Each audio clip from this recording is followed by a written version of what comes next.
Hello everyone, welcome to my channel. मैं प्रिया फिर से आपका स्वागत करती हूँ। तो आज मैं काफ़ी इन्फॉर्मेटिव वीडियो लेकर आई हूँ आप लोगों के लिए। ये एक व्लॉग होने वाला है जहाँ पर मैं एक अच्छी इन्फॉर्मेशन भी देने वाली हूँ कि मैं यहाँ पर फ़्लाइट से मुंबई टू ग्वालियर जा रही हूँ। तो मैं अपने यहाँ पर 4 मंथ बेबी के साथ में जा रही हूँ। छोटा है, 4 मंथ कंप्लीट ही हुए हैं आज उसको।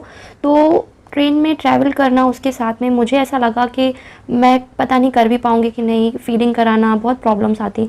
सो हमें कैसे भी करके घर जल्दी ही पहुँचना था।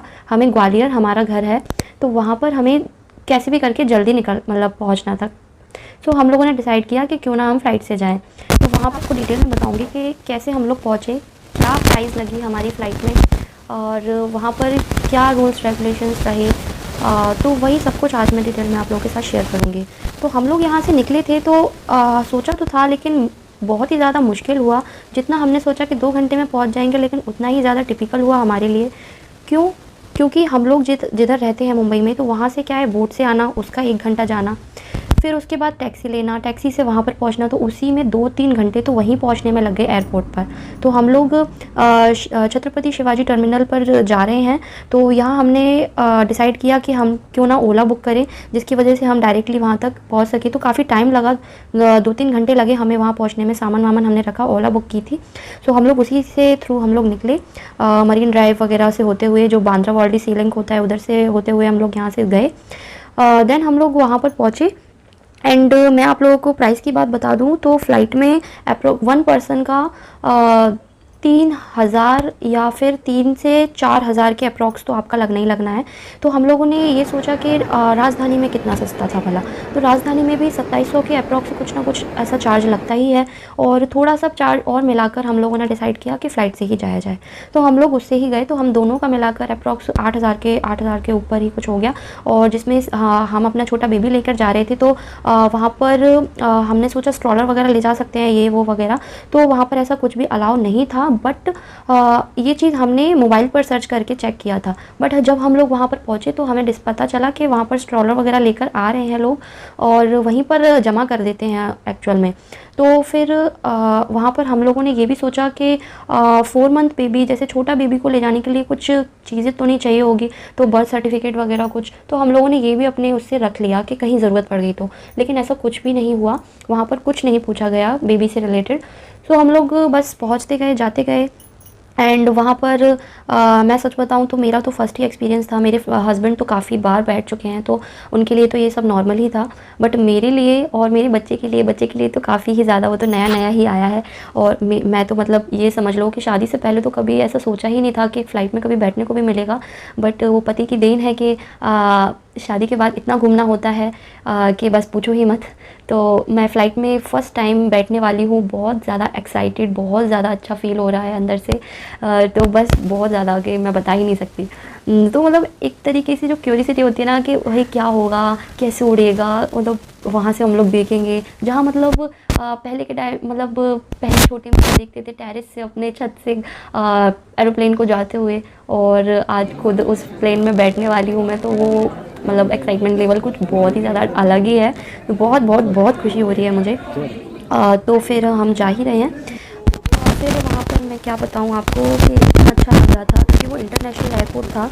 तो वहाँ सारा ही कुछ, सारे फॉरेनर्स आ रहे थे वहाँ पर। एंट्री हो रही थी। एंट्री होते टाइम बहुत ज़्यादा हमें वो भी लगा कि सामान वगैरह सारा चेक किया जा रहा था। कुछ नाइफ़ या कुछ उससे रिलेटेड कोई चीज़ ना हो खाने पीने की, या पता नहीं काफ़ी कुछ चीज़ें लगी हो रही थी काफ़ी, क्योंकि इंटरनेशनल एयरपोर्ट था तो बहुत ज़्यादा बड़ा भी था, जिसकी वजह से काफ़ी घुमाया भी हमें। कहीं समझ नहीं आ रहा था किधर पे क्या होगा। हमारी फ़्लाइट की टाइमिंग 12 बजे से थी। तो 12 बजे से 2 बजे तक का टाइम था जब हम पहुँचने थे। तो 3 बजे तक हम लोग घर पर पहुँच गए थे, हमारे साथ ऐसा हुआ था। सो यहाँ पर मैं तो बस जो प्लेन्स थे उनको निकलते हुए देखते जा रही हूँ वहाँ पे, क्योंकि वेट काफ़ी करना पड़ा था, क्योंकि हम लोग जैसे काफ़ी जल्दी निकले थे। सो ये देखो उड़ते हुए सारे के सारे ऐसे ही जा रहे, काफ़ी अच्छा लग रहा था। तो यहाँ पर मैं कंफ्यूज हो रही थी कि कुछ लोग क्योंकि बस से भी जा रहे थे और कुछ इस तरीके से भी जा रहे थे, तो हमारा इधर साइड लगा था प्लेन, तो हमें सीधा इसी तरीके से जाना था। और बाकी जो अदर किसी दूसरी जगह जा रहे थे, तो वो लोग कोई बस से भी जा रहा था, जहाँ नीचे जाना पड़ता था। तो यहाँ पर मैंने अपना मोबाइल का कैमरा अपने हस्बैंड को पकड़ा दिया। भाई मैंने बोला कि तुम तो खूब घूमते रहते हो, मेरी एक वीडियो बना दो। तो यहाँ पर मैं जैसे ही अंदर पहुँची ना, तो मुझे ऐसा लगा यार देखने में तो इतना बड़ा लगता था, लेकिन ये रियल में देखने में इतना छोटा सा क्यों लग रहा है। पहले भी क्योंकि मोबाइल वगैरह में देखती तो ऐसा लगता है जैसे काफ़ी बड़ा होगा, लेकिन ऐसा कुछ नहीं है, काफ़ी छोटा सा ही था। अंदर से काफ़ी कंजेस्टेड टाइप का दिखाई दे रहा था।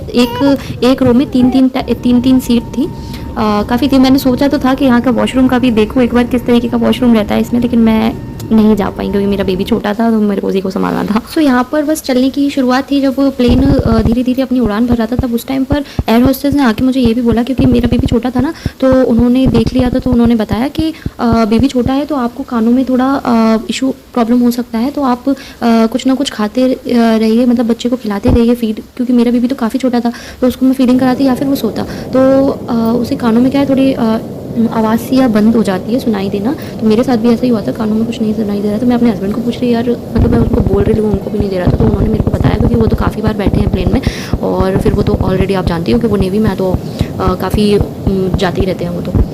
सो थोड़ी बहुत प्रॉब्लम सी हुई थी, थोड़ी आवाज़ नहीं थी, फिर उसके बाद नॉर्मल सा हो गया था। फ्लाइट मोड पर डाल दिया था सारा का सारा, तो मोबाइल भी चलाने को नहीं मिला, तो इतना मैं तो देखती रही, काफ़ी इन्जॉय कर रही थी, बट फिर भी टाइम पास नहीं हो पा रहा था, क्योंकि 2 घंटे उसमें बैठे बैठे निकलता है ना, और ट्रेन में होते हैं तो ऑब्वियसली हम जानते हैं कि लेट लोग कोई टाइम पास हो ही जाता है, कोई ना कोई आता जाता रहता है। सो यहाँ पर नहीं हो पा रहा था। तो यहाँ पर तो चलो ये था कि 2 घंटे का रास्ता था, लेकिन हाँ अगर कोई दूसरी जगह जा रहे हो और काफ़ी ड्यूरेशन ज़्यादा हो, तो भाई तुम अपना कुछ ना कुछ डाउनलोड करके ही लेकर आओ मोबाइल में, अपना टाइम पास करो, क्योंकि टाइम पास करना मुश्किल है, तो प्लेन में बैठे बैठे गर्दन भी दर्द होने लगती है।